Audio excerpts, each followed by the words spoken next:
Namaskar and a warm welcome to yet another inspiring episode of Voices of Change in Conversation here at the Royal Global University. I'm Satyaki Dikom Bhuya, and today we have the rare privilege of sharing space with a man who turned solitude into service and sandbars into sanctuaries. He is the forest man of India, Padma Shri Jadav Payeng, a living embodiment of what one determined human being can do when love for nature becomes a lifelong prayer.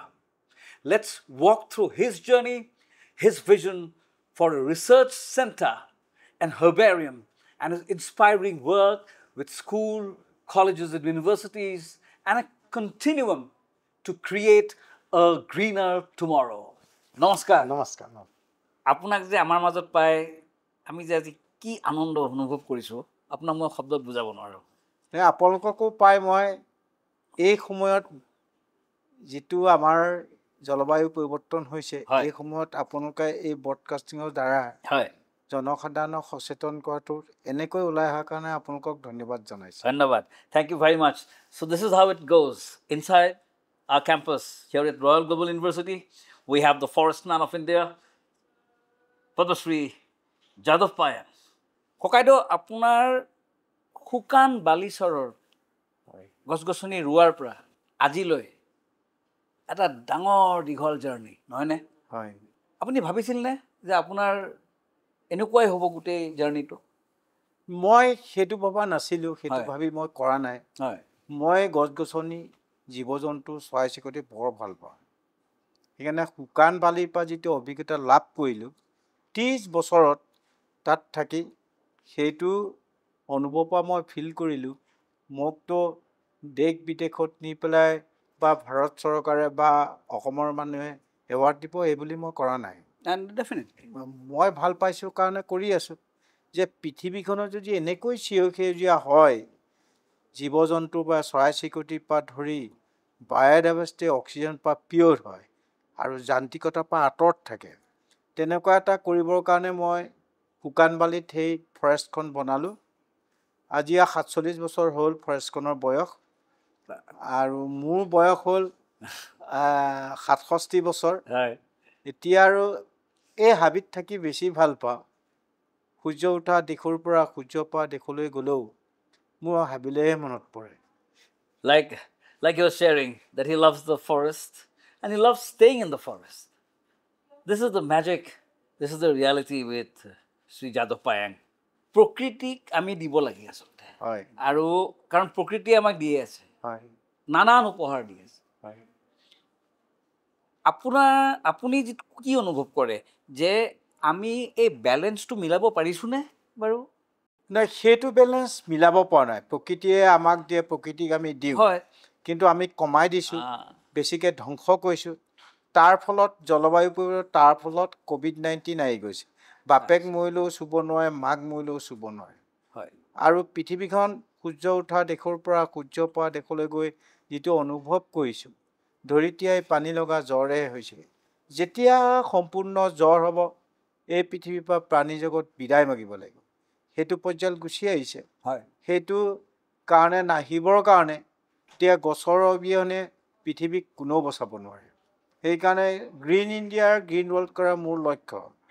যি দেশলৈ আমন্ত্ৰণ কৰে সেই দেশলৈ মই যাব লাগে, মানে সেউজীয়া কৰিবলৈ।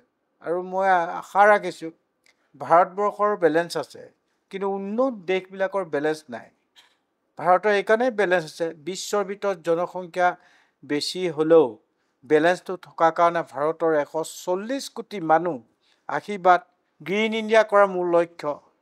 গছপুলি ৰুলেই নহ'ব, গছপুলি ৰুই প্ৰতিপালন কৰি ডাঙৰ দীঘল কৰা, গছৰ গুণাগুণ, গছৰ নাম জানিবলৈ, এইটো শিক্ষা দিয়া মোৰ নিউ জেনেৰেশ্যনৰ ওপৰত বেছি গুৰুত্ব। সুন্দৰ। He is focusing mainly on the new generation that's coming up, the youth especially, that they should not only plant trees, they should know the names.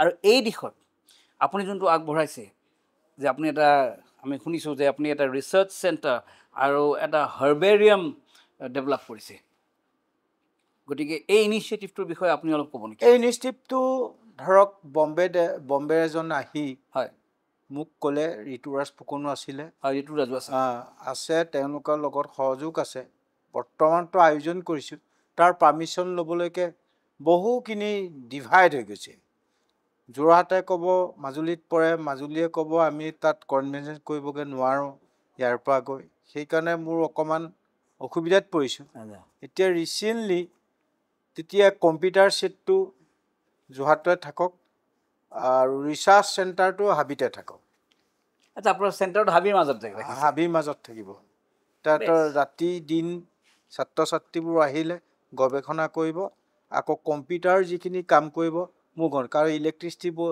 নাই তাত সেইকাৰণে মোৰ ঘৰতে যোৰহাট ককিলামুখতে সেই কম্পিউটাৰ ছেটটোৰ কাৰণে এইটো ৰুমটো বনোৱা হৈছে সুন্দৰ পৰিৱেশ আৰু এই মুহূৰ্তত মই আপোনাক সুধিব বিচাৰিছোঁ যে স্কুল আৰু কলেজ হয় আৰু বিশ্ববিদ্যালয়ও ৰাখিলোঁ এই যে আপুনি এটা প্ৰচেষ্টা লৈছে যে ছাত্ৰ ছাত্ৰী শিক্ষক শিক্ষয়িত্ৰী সকলো এই যোনটো আপোনাৰ ইনিচিয়েটিভ তাতে ভাগ লোৱা উচিত হয় এই দিশত আপুনি কেনেকৈ আগবাঢ়িছে কেনেকৈ আগবাঢ়িছে অকল ভাৰতবৰ্ষ বুলি কোৱা নাই মই গোটেই পৃথিৱীক নেচাৰক ভাল পালে কোনো এখন দেশৰ শিক্ষানীতিত নাই নথকাৰ ফলত জলবায়ু পৰিৱৰ্তন COVID-19 আহি গৈছে বিশ্ববাসীক ক'ভিডে শুৱাই দিছে সাৱধানবাণীহে শুনাইছে সেইকাৰণে শিক্ষাক অগ্ৰাধিকাৰ দি এনভাইৰমেণ্টেল ছায়েন্স পৰিৱেশ বিজ্ঞান LP স্কুলৰ পৰা দিব লাগে পৰিৱেশ শিক্ষক দিব লাগে পৰিৱেশ ইউনিভাৰ্চিটি দিব লাগিব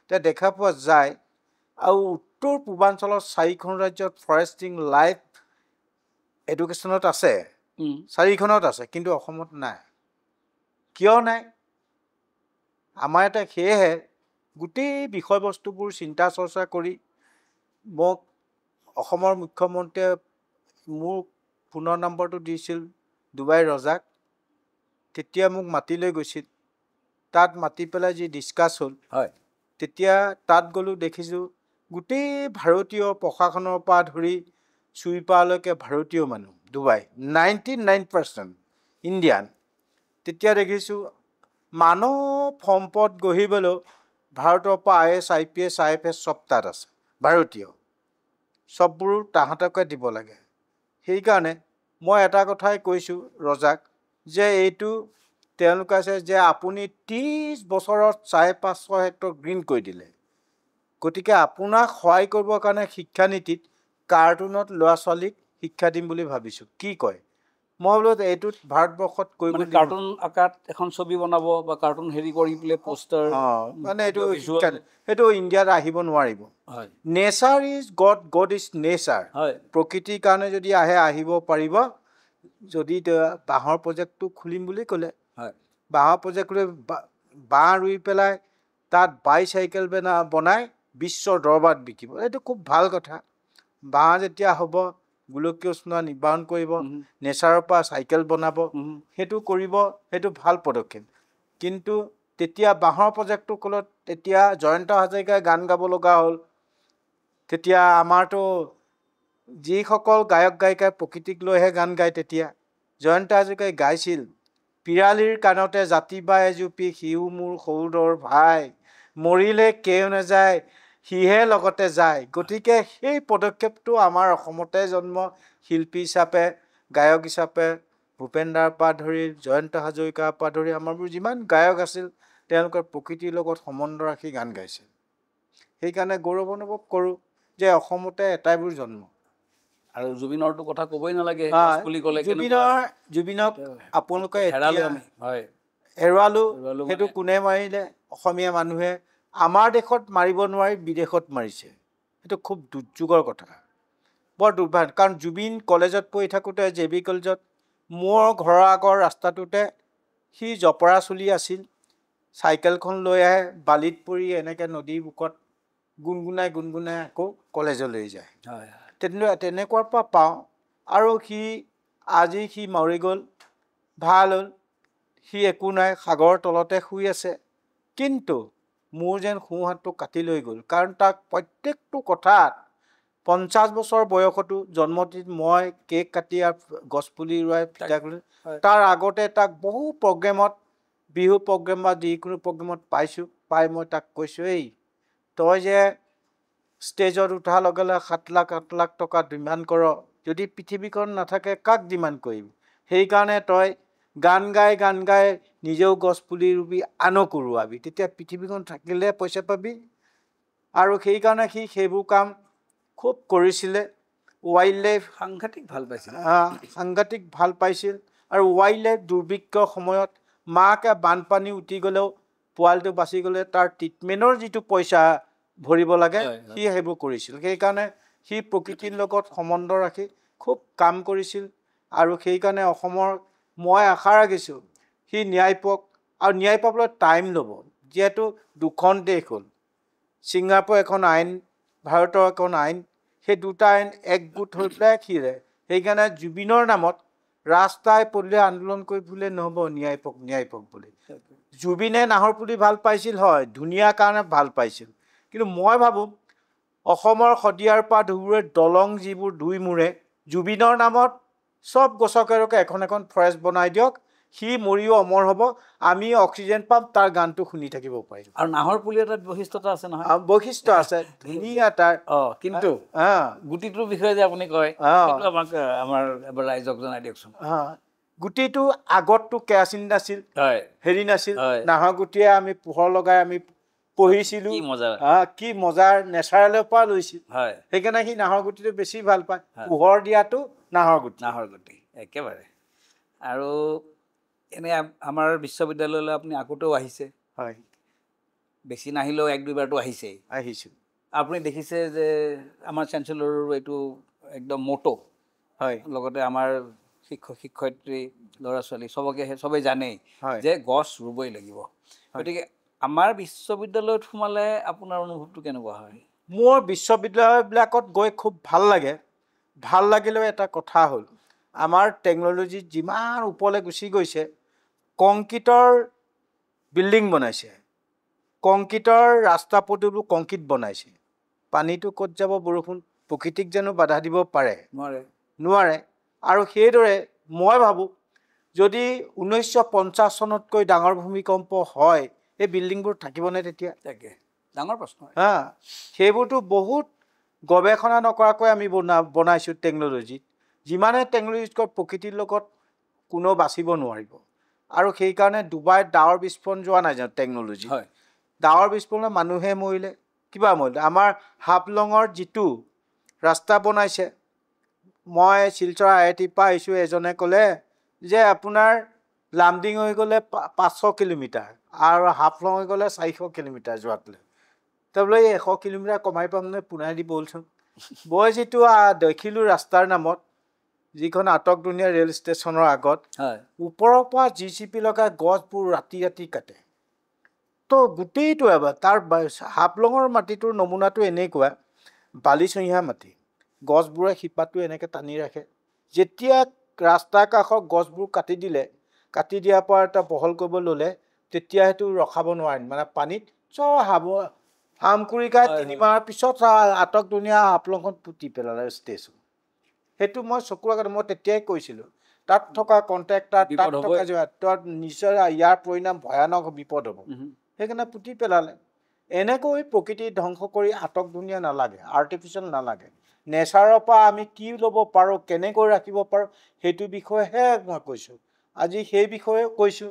শদিয়াৰ পৰা ধুবুৰীলৈ মই যিটো তাত অনুভৱ কৰিছোঁ, ভূ-জৈৱ বিভাগে 2 বছৰ ছাৰ্ভে কৰি ইনফৰ্মেশ্যন যোৱা এপ্ৰিল মাহত দিলে, আকৌ এমাহৰ আগত আহি মেইন নদীটো যোৰহাটত হ'ব, মাজুলী নদী নাথাকিব। আৰু শদিয়াৰ পৰা ধুবলৈ 58টা নতুন চৰ চাপৰি হ'ল। সেয়েহেতু আমাৰ PCFক গুৱাহাটীত আহি মই ক'লোঁ যে এই যে নতুনকৈ আইলেণ্ড হ'ল, সেইখিনি হাতী আৰু বান্দৰ খাদ্য ৰ'ব, তেতিয়া হাতী আৰু মানুহৰ সংঘাত কমিব, বান্দৰ আৰু মানুহৰ সংঘাত কমিব। সেইটো কৰিবৰ কাৰণে আপোনাক ভূ-জৰীপ বিভাগ, ফৰেষ্ট ডিপাৰ্টমেণ্ট আৰু জিলা উপায়ুক্তসকলক বৈঠকত গৈ কোন ডিষ্ট্ৰিক্টত কিমান হাবি আছে, সেইটো চৰ চাপৰি আছে, সেইটো ইনফৰ্মেশ্যনটো লৈ লওক।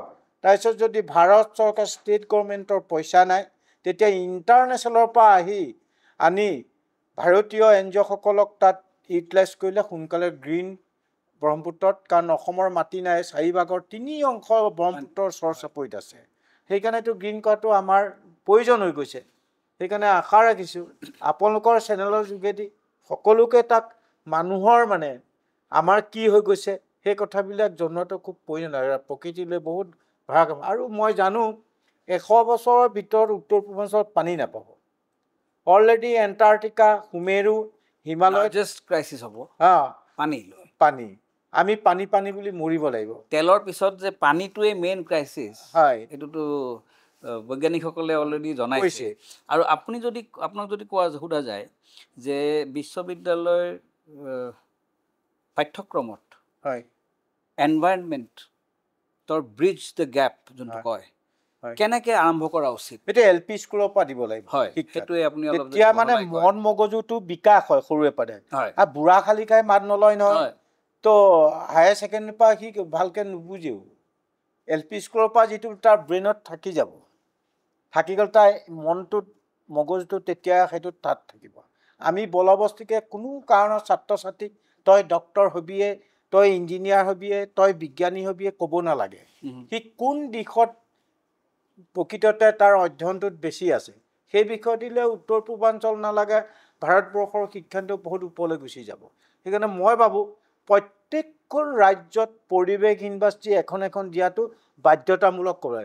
এতিয়া doctor, medical college, engineering college দিব নালাগে, সেইটোহে বেছিকৈ ভাৰতত প্ৰয়োজন আছে। আৰু পৃথিৱীত এখনেই মাত্ৰ সৰু দেশ আছে, সি পৰিৱেশ ইউনিভাৰ্চিটি আছে, সেইটো জাৰ্মানীত আছে। তাহাঁতৰ সৰু দেশ, জনসংখ্যা কম, বেলেঞ্চ ৰাখিব পাৰিছে। আমাৰ যে ইমান বৃহৎ ডাঙৰ দেশখনত আমি বেলেঞ্চ ৰাখিবলৈ পৰিৱেশ ইউনিভাৰ্চিটি দিবই লাগিব। মানে পৰিৱেশ শিক্ষক, পৰিৱেশ ইউনিভাৰ্চিটি দিবই লাগিব। University for environmental studies. এতিয়া দুখ বেদনা লাগে যে উত্তৰ পূৰ্বাঞ্চলত 4খন ৰাজ্যত সেই গছ গছনি এনভাইৰনমেণ্ট ফৰেষ্টিং লাইফত আছে ইউনিভাৰ্চিটি, কিন্তু অসমত নাই নহয়। আমাৰ অসমতে প্ৰয়োজন আছিল, বায়'ডাইভাৰ্চিটি ইয়াতে আছিল, ৱাইল্ড লাইফ ইয়াতে আছে, চৰাই চিৰিকটি ইয়াতে আছে, কিন্তু আমাৰ অসমতে নাই। কিয় দিয়া নাই? তেনেকৈ তেজপুৰ ইউনিভাৰ্চিটি চেণ্ট্ৰেল ইউনিভাৰ্চিটি তেওঁলোকে দিব পাৰে তাত। তেতিয়া উত্তৰ পূৰ্বাঞ্চলৰ ছাত্ৰ ছাত্ৰীবোৰ তাত পঢ়ি শুনি পেলাই অন্ততঃ কেয়াৰটো এইটো সংৰক্ষণটো বন বিভাগৰ কৰিব পাৰিলেহেঁতেন। এতিয়াতো এইটো শিক্ষাই নাই। ঋতুৰাজ ফুকন আৰু মই, ঋতুৰাজ ফুকন যিহেতু মোৰ খুব ভাল বন্ধু, সি মোৰ টেড টক এটাতো ভাগ লৈছে আৰু আপোনাৰ গোটেই ৰিচাৰ্চ অৰিয়েণ্টেড কামখিনি সি চাই দিয়ে। আমি লগ পালে আলোচনা হয় এই বিষয় লৈ। আৰু যিহেতু ক্লাইমেট চেঞ্জ মানে এতিয়া গ্ল'বেল ক্ৰাইচিছ বুলি ক'ব পাৰে, নহয়নে? এতিয়া মানে মই বুজাৰ কাৰণে কৈছোঁ, চবেই বুজাৰ কাৰণে, যে climate change is becoming and is already a global crisis. কিন্তু সৰু সৰু খোজ লৈও আমি চেঞ্জটো কেনেকৈ আনিব পাৰোঁ এই বিষয়ে আপোনাৰ চিন্তাটো আমাক জনাব নেকি? চেঞ্জটো ঘৰৰ পৰা কৰিব লাগিব। শিক্ষানীতিত নাই। ঘৰত এইকাৰণে নাই বুলি মই ভাবোঁ, আপোনাৰ ককাই ভাই দুজন নহয়, এতিয়া দেউতাই মাটি ঘটিছিল 1 বিঘাহে, তেতিয়া বেলেগ হৈ গ'ল, বিয়া পাতিলে বেলেগ হ'ল। বেলেগ হ'লতে আপোনাৰ সেই ককা আইতা দেউতাকে ৰোৱা গছটো কাটিয়ে ঘৰ বনাইছে, আপুনিতো ৰোৱা নাই। আপোনাৰ ককাইদেউ ল'ৰা ছোৱালীও চাই আছে, খুৰাদেউ দেখোন বেলেগ হৈ গছ কাটি ঘৰ বনালে। আকৌ LP স্কুলত নাম লগালে নহয়, তেতিয়া দেখিলে চৰকাৰে বিল্ডিং গ্ৰাণ্ট দিছে, আকৌ গছবোৰ কাটিয়েই মানে বিল্ডিং বনাইছে। ইউনিভাৰ্চিটিলৈকে অকল গছ কটা হেৰিয়ে আছে। গছ গজোৱা গ্ৰাণ্টটো দিলে ভাল। গছ গজোৱা, গছটো প্ৰতিপালন কৰি কেনেকৈ ডাঙৰ দীঘল কৰিব লাগে সেইটো দিয়া নাই। নিদিয়াৰ ফলত জলবায়ু পৰিৱৰ্তন COVID-19 অকল ভাৰতবৰ্ষতে দিয়া নাই এইটো কথা নাই, অল অভাৰ ৱৰ্ল্ড, বিশ্বত সেইকাৰণে তাৰ ফলটো ভুগিছে। এতিয়া জলবায়ু পৰিৱৰ্তন ক'ভিডে বিশ্ববাসীক শুৱাই দিছে, সাৱধানবাণীয়ে শুনাইছে। ধৰিত্ৰীয়াই অকণমান পানী লগা জ্বৰ হৈছে, যেতিয়া সম্পূৰ্ণ জ্বৰ হ'ব পৃথিৱীৰ পৰা প্ৰাণী জগত বিদায় মাগিবলৈ, এইটো মানে ইনফৰ্মেশ্যন দিছে, সাৱধানবাণী সতৰ্ক কৰি দিছে। মেক্সিকোত এতিয়া ঋতুৰাজে কিছু কাম কৰি আছে, আপোনাৰ ৰিচাৰ্চখিনি দাঙি ধৰিছে ৰাইজক। এই মেক্সিকোত কি চলি আছে আপোনাক লৈ, সেইখিনি আমাৰ ৰাইজক মেক্সিকোত মই গৌৰৱ অনুভৱ কৰোঁ, ভাৰতৰ আদৰ্শ তেওঁলোকে লৈছে। কাৰণ হিন্দী আৰু সংস্কৃত ভাৰতৰ পৰা শিক্ষক নি তাহাঁতৰ ল'ৰা ছোৱালীক পঢ়ুৱাইছে। তাৰ 4-5 বিধ ভেৰাইটিজ গছ আছে, কিন্তু ভাৰতৰ পৰা দুবৰিবন কেয়াবনী ৰুবলৈ শিকিছে সেইটো ভাৰতৰ কাৰণে বহুত গৌৰৱৰ বিষয় আৰু সেইকাৰণে আপুনিও চাগে নিজে খুব আনন্দ পাইছে নহয় মই আনন্দ পাইছোঁ কাৰণ পৃথিৱীখন এখন পৰিয়াল এটাই যি দেশলৈ আমন্ত্ৰণ কৰে গছে ৰুব লাগে সেইকাৰণে মই সেইটোৱে ভাবোঁ মানে সেইকাৰণে সমগ্ৰ বিশ্বৰ 700-800 কোটি মানুহক এটাই মেছেজ দিছোঁ এটা শব্দত প্ৰকৃতিক ভাল পাবলৈ শিকক সকলো সমস্যা দূৰ হৈ যাব সুন্দৰ কথা আৰু আপোনাক কোনোবাই আগবাঢ়িছে নেকি আপোনাৰ ওপৰত কিবা ছবি কৰাৰ বা কিবা বায়োপিক জাতীয় যে আপোনাৰ এই অনুভৱ লৈ ভাৰতবৰ্ষতে নহয় সেইটো বলিউডত সেইটো কৰিছে হয় মোক মানে ফোন কৰিছে আজি 2 বছৰ আগত কি কয় তেওঁলোকে চিনেমা বনাব বলিউডত এইটো বিষয়ে বনক এইটো কি আপত্তি আছে আজি গম পাব যে আপুনি অকলে হয় গোটেই শুকান বালিচৰ এখন হয় জংঘললৈ এটা পৰিৱৰ্তন কৰি পেলালে নহয় আৰু সেইটোৱে আৰু এতিয়াতো বিশ্বতো আপোনাৰ কৰিছে মানে যেহেতু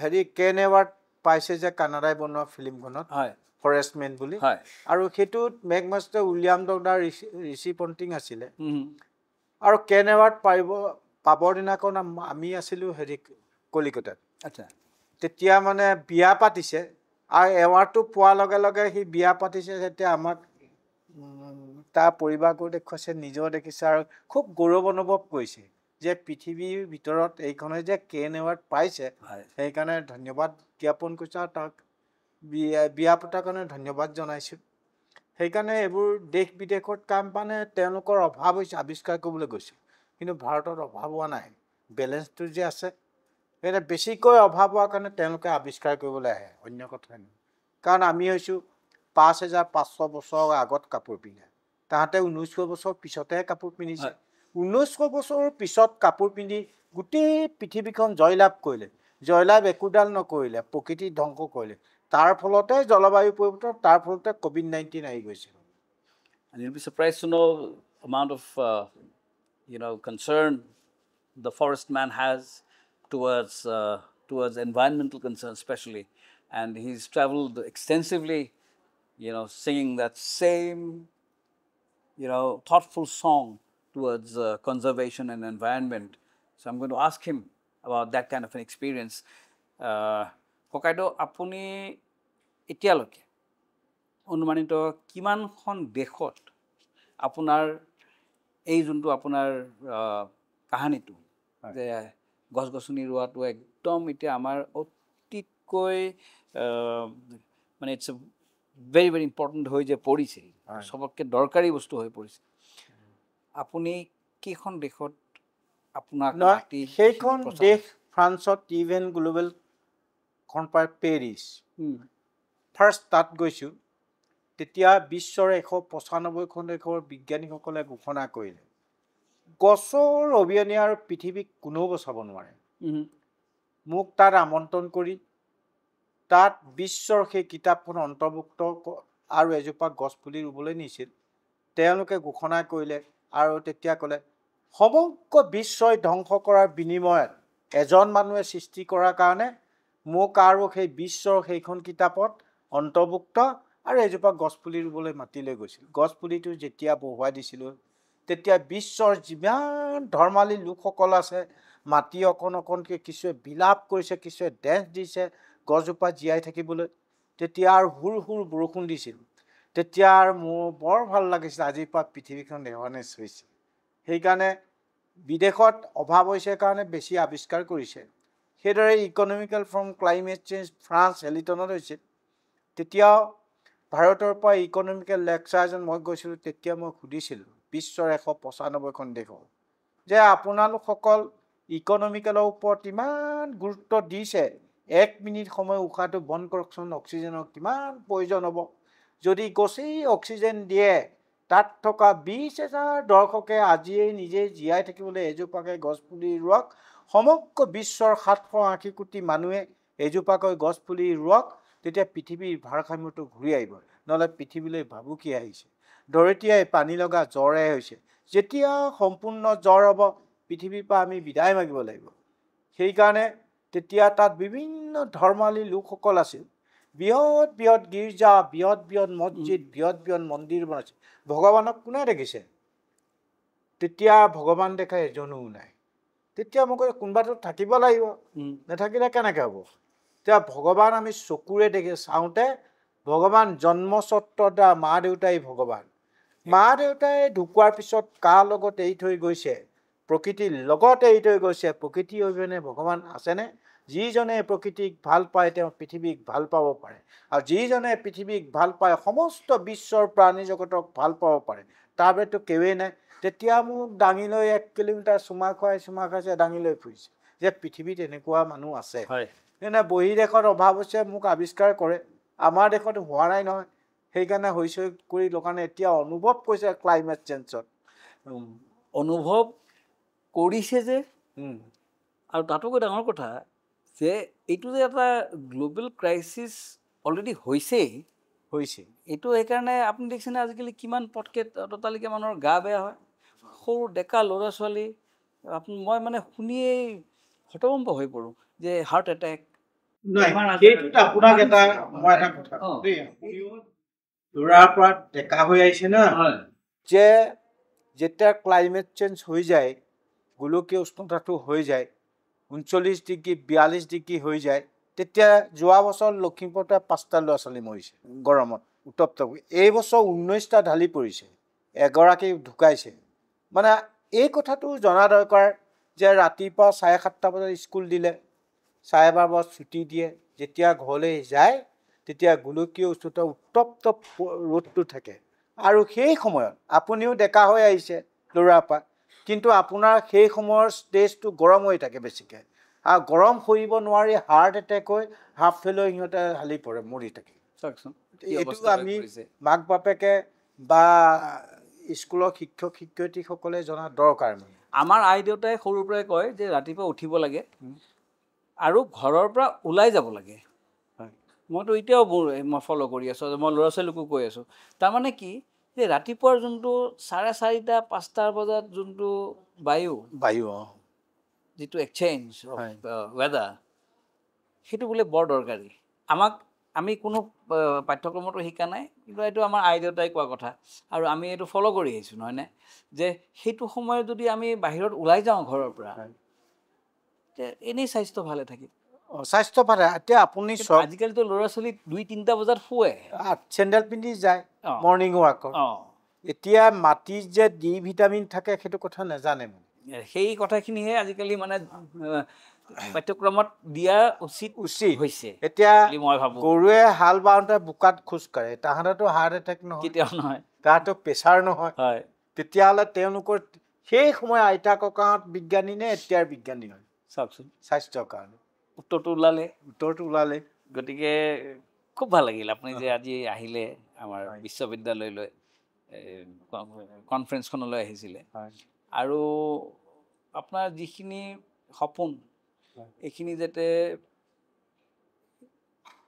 সফল হয়, এইটোৱে মই ঈশ্বৰৰ ওপৰত কামনা কৰিছোঁ। মই আপোনাক পৃথিৱীখন এটাই, এখনে পৰিয়াল এটাই, এইকাৰণে লাষ্টত এটাই মেছেজ দিছোঁ, প্ৰকৃতিক ভাল পাবলৈ শিকক, সকলো সমস্যা দূৰ হৈ যাব। একেবাৰে স্বাভাৱিক এইটো। গতিকে ভাল লাগিল। নমস্কাৰ। And as we come to an end of this deeply moving conversation, this bilingual conversation, one truth stands tall. Just like the trees, Jagapayam has nurtured that change, and it begins with a single seed, a single act, and a single dream. His story reminds us that sustainability isn't a concept, it's a way of life. Till we meet again, this is Satyaki Dikom Bhuya signing off with gratitude, with hope, and with a whisper of leaves reminding us that the future must stay green. Namaskar.